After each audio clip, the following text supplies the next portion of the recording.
दो बड़ी राजनीतिक घटनाएं बिहार से चर्चा में हैं। पहली तो ये कि नीतीश कुमार और लालू प्रसाद नरेंद्र मोदी के विरुद्ध गठबंधन बनाने की कोशिश कर रहे हैं और इस कोशिश में बहुत आगे तक निकल गए हैं।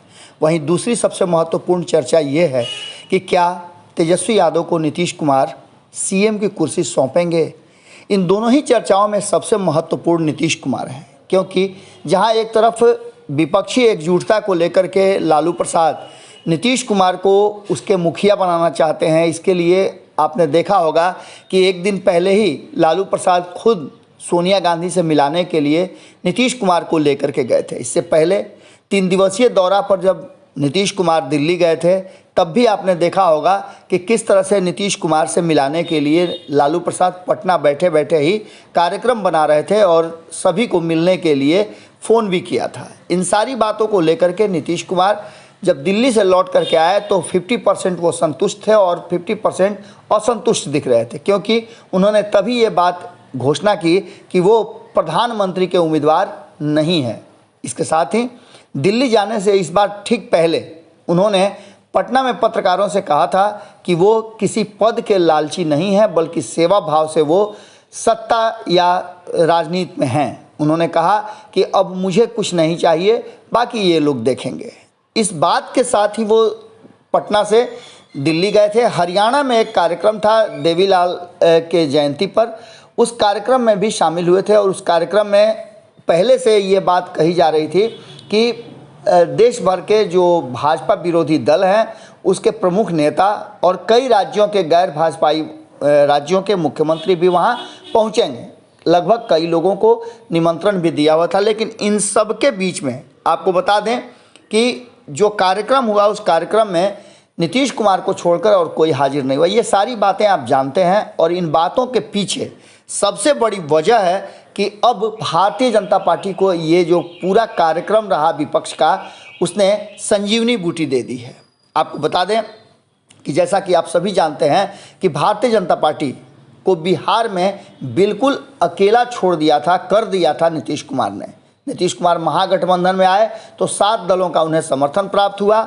वहीं आपको बता दें कि पहले से ही चिराग पासवान किसी गठबंधन के हिस्सा नहीं थे और वहीं मुकेश सहनी भी काफ़ी नाराज चल रहे थे भारतीय जनता पार्टी से। लेकिन अब बदली हुई परिस्थिति में कहा यह जा रहा है कि नीतीश कुमार और तेजस्वी यादव के करीबी ही भारतीय जनता पार्टी के लिए संजीवनी का काम करेंगे।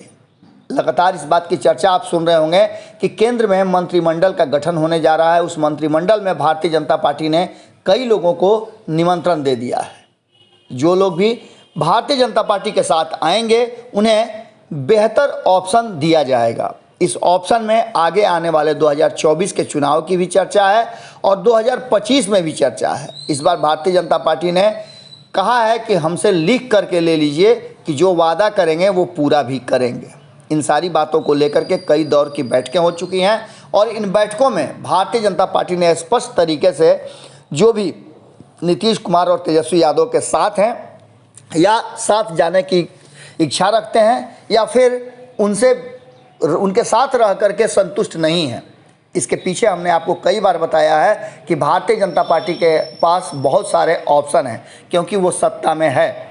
वर्तमान बदली हुई परिस्थिति में चाहे वो मुकेश सहनी हो, चिराग पासवान हो या फिर नीतीश कुमार और लालू प्रसाद के पार्टी में जो लोग जिन्हें कोई पद प्रतिष्ठा नहीं मिली है या जो इस इंतज़ार में थे कि उन्हें सही स्थान मिलेगा, सही प्रतिनिधित्व मिलेगा, उनको मान सम्मान मिलेगा, इन सारी बातों को लेकर के भारतीय जनता पार्टी ने अब सर्वे शुरू कर दिया और इस सर्वे में कई नाम सामने आ रहे हैं। हालांकि नाम बताने से भारतीय जनता पार्टी इनकार कर रही है, लेकिन भारतीय जनता पार्टी का दावा है कि बहुत जल्द नीतीश कुमार के खेमे से और लालू प्रसाद के खेमे से बहुत सारे लोग भारतीय जनता पार्टी के तरफ शिफ्ट करेंगे। हालांकि इन सारी बातों को लेकर के भीतर खाने में ये भी चल रहा है कि नीतीश कुमार की पार्टी के भीतर अब आने वाले 2024 के चुनाव को लेकर के काफ़ी असमंजस की स्थिति है। जो सांसद अभी जीत करके गए हैं या जो विधायक 1 नंबर और 2 नंबर पर रहे हैं, उन सब में चिंताएं इस बात की है कि आखिर 2024 और 25 में नीतीश कुमार कैसे सीट शेयरिंग का समझौता करेंगे, जिस पर सबसे बड़ी बात और सबसे बड़ा फ़ायदा भारतीय जनता पार्टी को होता दिख रहा है। भारतीय जनता पार्टी खेमे में अब मंत्रिमंडल को लेकर के भी चर्चा शुरू हो गई है और केंद्रीय मंत्रिमंडल के विस्तार में देखने वाली बात होगी कि बहुत सारे, कहा तो यहाँ तक जा रहा है कि पूरा का पूरा जनता दल यूनाइटेड खाली हो जाएगा। हालांकि ये बात अभी कयास है और उड़ती उड़ती खबर है, लेकिन भारतीय जनता पार्टी के पास ऑप्शन है, इससे आप इनकार नहीं कर सकते हैं। जुड़े रहिए भारत लाइव के साथ। बहुत बहुत धन्यवाद।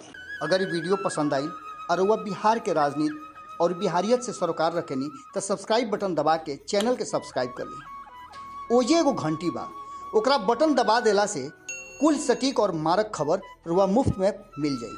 अगर रुआ पत्रकारिता के हमनी के नया प्रयोग में सहयोग कर चाहतानी तो ज्वाइन बटन दबा दी।